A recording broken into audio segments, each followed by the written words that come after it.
Vamos a continuar en esta tercera sesión, haciendo hincapié en lo necesario e importante que es reconocer las teorías literarias para sostenernos como escritores en ellas. No, como decíamos anteriormente, para volvernos teóricos de la literatura. No, no es necesario llegar hacia allá. Simplemente para conocer y luego iniciar nuestro proceso de escritura como oficio, como profesional de la escritura. Y si bien es cierto, hablamos de las teorías de la ficción, reconozcamos a este señor, que es uno de los grandes creadores universales y que trabaja también justamente esas teorías de las ficciones. Y nada mejor que este libro que justamente se titula Ficciones. Justamente porque Borges, a quien uno reconoce que está jugando siempre con su entorno, con lo que él conoce y sobre todo de Buenos Aires, pareciera que nos está contando todo Buenos Aires, no está más que tratando sobre las ficciones. ¿Y de qué se vale Jorge Luis Borges para hablarnos de esas ficciones? De algo todavía en lo que insiste, maravilloso, todavía maravilloso, que son artificios. Porque la literatura utiliza esos artificios a partir del discurso, a partir del lenguaje o de la palabra, como decíamos en la sesión pasada. Porque el lenguaje, dicen la mayoría de los estudiosos, es nuestro mejor instrumento espiritual para entender nuestras sensaciones, nuestra intuición, para hacer la representación del pensamiento. La palabra no es un símbolo espiritual, sino que es parte nuestra, es parte del ser humano, es parte, la palabra, el lenguaje, el discurso, es parte de los dos grandes sistemas que nosotros conocemos en este momento. El sistema numérico, matemático, físico, que es un sistema lingüístico también, y el sistema de la lengua materna, es decir, lo que nosotros conocemos primero como el alfabeto y luego conocer nuestro lenguaje, nuestro discurso o la lengua materna que cada uno de nosotros estemos hablando. ¿Por qué? Porque esos dos grandes sistemas son medios de comunicación. Nos comunicamos a través del discurso matemático físico o nos comunicamos a través de la lengua escrita o de la lengua oral. El mundo se representa a través de la lengua, de la palabra, en la ficción literaria. El lenguaje nos permite conocer el mundo real y llevarlo al mundo ficcional. En este sentido, la literatura resulta ser la posibilidad de creación de mundos ficcionales o mundos posibles a través siempre del lenguaje, de la palabra, de la realidad y la ficción que se cruzan a partir de ese discurso. Cruzan realidad y ficción, sus poros se rozan, diluyen fronteras para establecerse uno en el otro a partir de la parodia. Ojo, que estas son estrategias que yo puedo utilizar en el momento de la escritura. La parodia, la ironía, lo lúdico, la verosimilitud, desde donde puede nacer perfectamente la ficción o la historia que yo esté ficcionalizando. La realidad es la vida y es la muerte. La ficción deviene en la creación de los mundos posibles del autor, en su imaginario, pero en la ficción también existe la vida y la muerte. Ambas, realidad y ficción, se van a originar siempre a través del lenguaje. Dolezal, que es un estudioso de los mundos posibles, afirma que la virtud de la ficción debe ser, lo mayor debe ser imaginar, crear un imaginario, y su realización está en el texto literario. ¿Por qué en el texto literario? Porque en el texto literario se va a condensar el discurso, es decir, lo que yo como escritor está escribiendo. Y no importa la longitud que tenga el texto literario. Puede ser un mini cuento, un cuento breve, un hipercuento, lo que nosotros conocemos como un cuento clásico, un poema en prosa, un ensayo o una novela. No importa lo que yo esté haciendo allí en longitud, me refiero a que se va a consolidar esa noción de cruce en realidad y ficción en el texto literario. Y la hechura del texto literario es el libro como tal. Es esto que mencionaba ahora Ratón de Borges, estas ficciones. Aquí está la consolidación de lo que son los cruces entre la realidad y la ficción. Y ese cruce se va a llevar a la realidad cuando el lector lo asuma. Lo escribe, me siento a escribirlo, lo ficcionalizo, cualquier historia, cualquier realidad, lo que yo considere, incluso en estos momentos con el desarrollo de las tecnologías, de la informática, de las redes sociales, incluso con lo que está fuera de nuestro planeta y de nuestro sistema solar. Es decir, es factible de ser imaginado un universo, una galaxia con otros seres, que sería lo que es ciencia ficción, que nada más el tema de ciencia ficción nos permitiría a nosotros hacer todo un seminario o un estudio completamente aparte, por lo que me puede a mí llevar a fabular e imaginar eso que sería la ciencia ficción. El lenguaje, retomo, no es un hecho solitario, ni de sujetos aislados. ¿Por qué? Porque el lenguaje se va a situar en las comunidades, en una comunidad viva. El ser humano puede ser un individuo solitario, pero en un momento determinado tiene que cruzarse con una comunidad y al llegar a esa comunidad necesita comunicarse con él. Es la palabra lo que quiere transferir.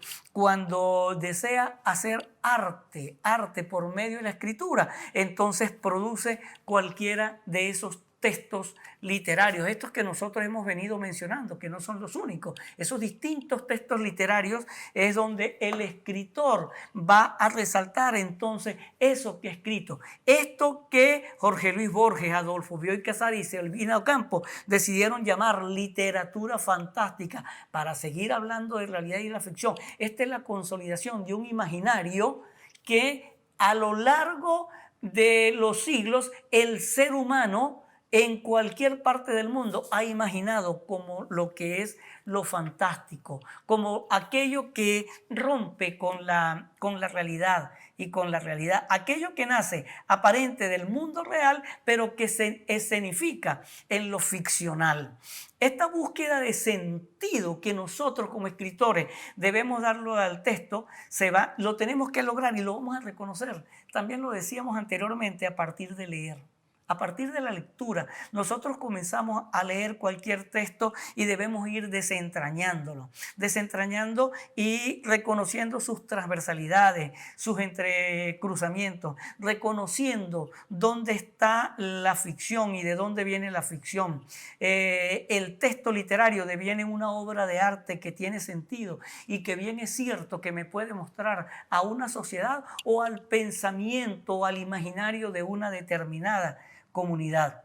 Ahora bien, el texto literario le puede brindar al lector una información acerca de una época determinada. A mí me puede interesar como escritor escribir, por ejemplo, del siglo XVIII, del siglo XIX o del siglo XXI, o quizás, decía hace rato, en lo de ciencia ficción, o quizás comenzar a imaginar cómo puede ser el mundo fuera de este planeta, en otro planeta, en otras galaxias, en otras estrellas, en el siglo XXII o en el siglo XXIII, porque son imaginarios que establece el ser humano y que lo establece a partir de la escritura, cuando vuelca su pensamiento, su escritura, y lo hace un texto literario, comienza a recrear un mundo, bien sea yendo en regresión hacia el pasado, que son otras estrategias de las cuales hablaremos posteriormente, o yendo hacia el futuro, una analexis o una prolexis. No la definimos ahora para comenzar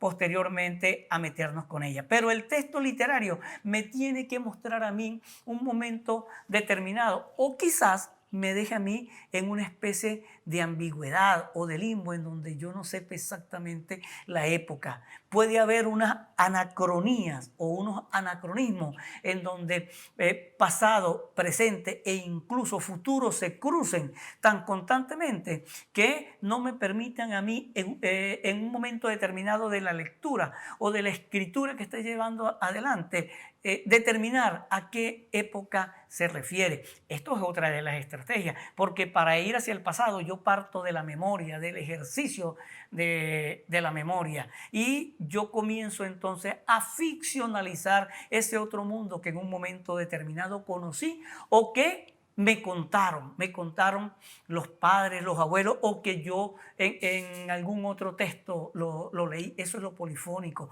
eso es lo intertextual o lo dialógico. Por eso, todo texto literario, además de obra de arte, es un producto cultural, comunicativo, pero tiene que tener códigos y los códigos los pone el lector.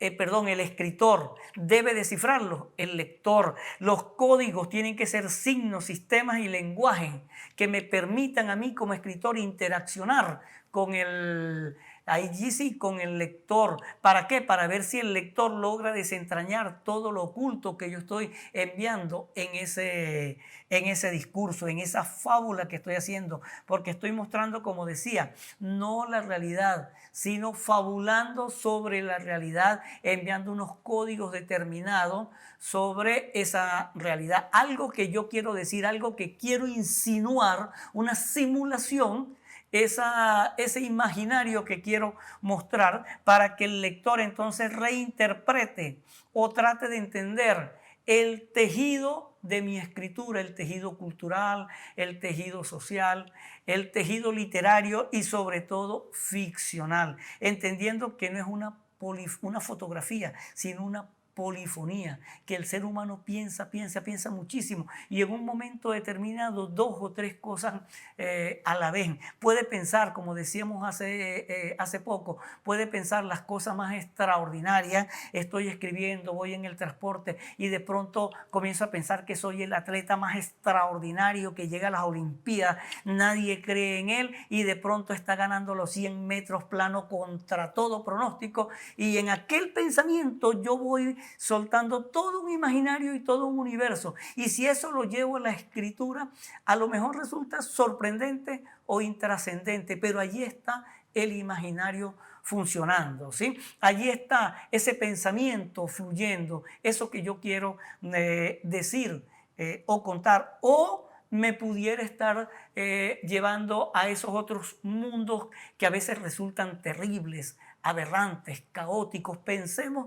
nada más en un hermosísimo cuento de Guillermo Meneses, La mano junto al muro, uno de sus trabajos más extraordinarios, en ese asesinato, en un asesinato de una prostituta en un lúgubre espacio en La Guaira, y todo lo que sucede alrededor de ese asesinato, pero además una historia paralela que va sucediendo allí y que yo como lector debo saber descubrir. Esas dos historias se van contrapunteando para mostrarme la realidad de La Guaira, pero esa realidad que me está mostrando de La Guaira en los años finales de los 40, 50, siempre va a ser una realidad ficcionalizada, no una realidad tal. Eso no podemos olvidarlo nunca.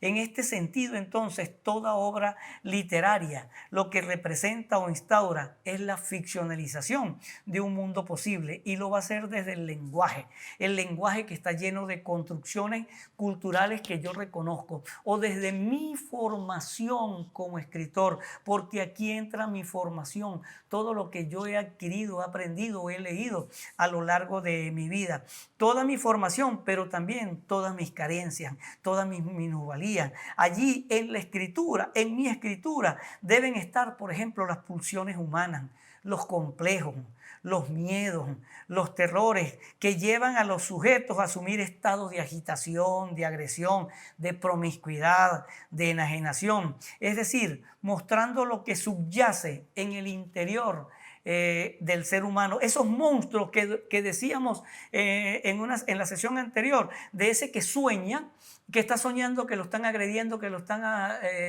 asesinando, que es lo de Freddy Krueger, creo que se llamaba ese personaje, que está agrediendo a quien está soñando. Cuando el soñador despierta, siente que realmente lo han agredido y lo han asesinado. La realidad y la ficción se cruzan en un momento determinado. Eso es lo alterno, lo que se oculta, pero ahí está el monstruo, ahí está la bestialidad. Y ese monstruo y esta bestialidad resurgen o salen por el resquicio, por la resquebrajadura que establece la ficción para mostrar lo que es el mundo alterno de la realidad, esas pesadillas que a veces tenemos en la mente y que yo como escritor debo, si lo deseo, mostrar, porque a lo mejor yo lo que quiero es mostrar otro mundo, un mundo heterogéneo, un mundo de ficción festivo, alegre, maravilloso, en donde todo sea como un jardín de rosas, ¿no? En donde no sea más como una gran fiesta, como en otro discurso cinematográfico, la fiesta de Babel. Nosotros debemos saber qué queremos decir y qué vamos a mostrar y cuáles son los personajes que queremos mostrar. En esa realidad es factible de abordar y demostrar también lo extraño, lo lúdico, lo erótico, lo pulsional, decía lo perverso y lo monstruoso. Es decir, es el doble fondo que tenemos como seres humanos y que como lectores, cuando le llegue al lector, el lector acucioso debe entender que es la ficción lo que nos está mostrando. La literatura, los espacios de narrativos, lo que me va a mostrar son espacios abismales por donde a veces irrumpe una memoria desquiciante o una escritura desquiciante. Pensemos en Mariño Palacios, en el caso venezolano. Pensemos en Juan Emar, en el caso de la escritura chilena, en especial su cuento titulado El pájaro verde.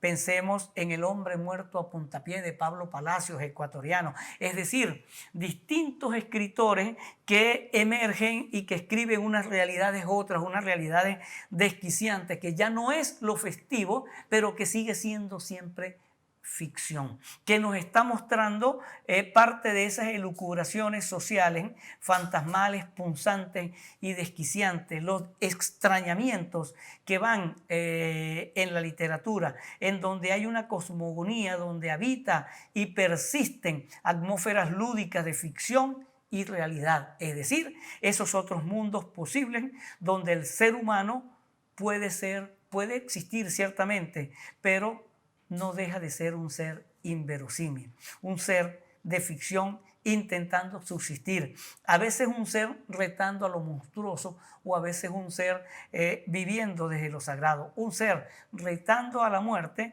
o un ser viviendo intensamente todo lo festivo que pueda vivir, todo lo alucinante o a lo aberrante que se le pueda presentar. ¿Cómo se presenta esto? ¿Cómo lo muestra el escritor? A través del discurso, a través del lenguaje o de la palabra. Ese es el mundo real que nosotros, el mundo real de la ficción, es la pluralidad de discursos que yo puedo presentar, la pluralidad de escritos que a través de cada uno de los discursos que yo tenga puedo presentar qué es lo que yo quiero decir. En mi discurso, en mi escritura, yo puedo hablar perfectamente de Caín y comenzar a contar la otra historia de Caín, esa historia que no me han contado ahora, el por qué, hacia dónde huye Caín, con quién huye Caín, qué es lo que pasa después de Caín, o posiblemente comenzar a ficcionalizar que no es Abel quien muere, sino que es Caín quien muere asesinado por Abel, parte de las ucronías de las cuales hablaremos posteriormente, en las que a mí como escritor me van a permitir ficcionalizar y transgredir una norma o un relato clásico para yo comenzar a crear lo que no ha sido creado. ¿Cómo lo voy a hacer? Partiendo del discurso. El discurso, sí, el discurso es oral. El discurso es escrito. Es decir, es la escenificación del lenguaje. Y el lenguaje me va a permitir a mí crear y recrear, llenar los espacios vacíos, los intersticios por los cuales me van a llegar a mí cualquiera de las ideas en el momento en que yo estoy escribiendo. Allí puedo estar hablando del humor, de los desencantos, de la parodia del ser humano, pero también de mi dualidad como ser humano, porque puedo ser, y aquí venimos al caso en el venezolano, puedo ser el Dr. Jekyll y Mr. Hyde, pero también puedo ser el cuento ficticio en Julio Garmendia, o puedo ser con el mismo Julio Garmendia esa historia hermosísima de las dos chelitas, Chelita la de enfrente. En ese caso en donde el sujeto se rompe, hay una ruptura en él y comienza a aparecer lo otro, la alteridad en ese otro que rompe desde el mismo ser humano para establecerme con un otro que me va a mostrar a mí mi dualidad como si fuera un espejo, un otro que viene a mostrar la ficción que me está recreando a mí. Esas son las complejas relaciones que se me van a presentar en la escritura entre lo imaginario, entre lo verdadero y lo falso. Me muestra aparentemente quién soy, pero me muestra la vida más allá de los espejos. No solamente esa realidad del doble, esa realidad que nosotros conocemos a través de ese cuento tradicional de Alicia en el País de las Maravillas, que atraviesa el espejo y comienza a vivir más allá de los espejos. También nosotros lo tenemos aquí, por ejemplo, el cuento de Nelson y Mioff, La gata, el espejo y yo, y los trabajos iniciales de Guillermo Meneses, Juan del Cine, por ejemplo, para mostrar a partir del discurso y del lenguaje las alteridades, la fisura. Volvemos, es decir, las otredades que nosotros tenemos. Volvemos a eso que decíamos ahora rato, esos imaginarios, en donde el ser humano me va a mostrar la hibridez discursiva que tiene, pero también me va a mostrar todo aquello que el ser humano esconde como tal. Esas rupturas que le permiten, por ejemplo, a Renato Rodríguez crear en Al sur del Ecuanil, en El Bonche, en sus distintas novelas, en La noche escuece, en Ínsulas, en todas sus novelas, crear desde un personaje central innominado los otros yo que cada uno de este personaje se va creando. Es decir, sus interioridades personales, las interioridades que van más allá y que solamente lo puedo mostrar, delinear, contar a partir de ese discurso. Mi discurso puede ser paródico. Comienzo a parodiar distintas historias que yo he conocido. No, ojo, no voy a copiar ni a imitar en el momento en que estoy escribiendo. Recordemos la noción de la esponja. Yo he aprendido de todo, pero exprimo esa esponja, le saco todo aquello que no es necesario y comienzo con mi discurso a contar lo que considero que es importante y necesario. Es decir, comienzo a mostrar las otredades, lo que me puede ir quedando, eso que Robert llama las relaciones del imaginario, las relaciones entre lo real y lo ficcional. Y esas relaciones entre lo real y ficcional, en ese discurso que yo puedo sostener, decía que el lenguaje entonces comienza a ser paródico, sí, pero puede ser lúdico, es decir, yo voy a estar completamente jugando. Puedo estar jugando, por ejemplo, en el caso de la novela histórica, puedo estar jugando, y digo jugando que es escribiendo, es decir, yendo en el bamboleo entre realidad y ficción, en ese péndulo de ir y venir entre realidad y ficción en la novela histórica, yo puedo estar ficcionalizando cualquier momento de la historia. Pero en mi discurso, yo lo que estoy hablando es de lo que pudo haber sido esa historia, de lo que yo creo que es esa historia, ¿sí? De lo que yo interpreto que fue esa historia, ¿sí? No cómo fueron los hechos tal cual. No voy a hablar nunca de la realidad, es decir, yo puedo comenzar a hablar de un tema apasionante o que nos apasiona muchísimo a los venezolanos, la batalla de Carabobo. Y en la batalla de Carabobo, aquel encuentro entre Páez y Pedro Camejo, cuando Pedro Camejo se viene a despedir, que es lo que tenemos en el imaginario histórico. Nos dijeron que viene herido y Páez le reclama: ¿por qué estás huyendo, negro? Y le dice: no, yo no estoy huyendo, vengo a decirle adiós porque estoy muerto.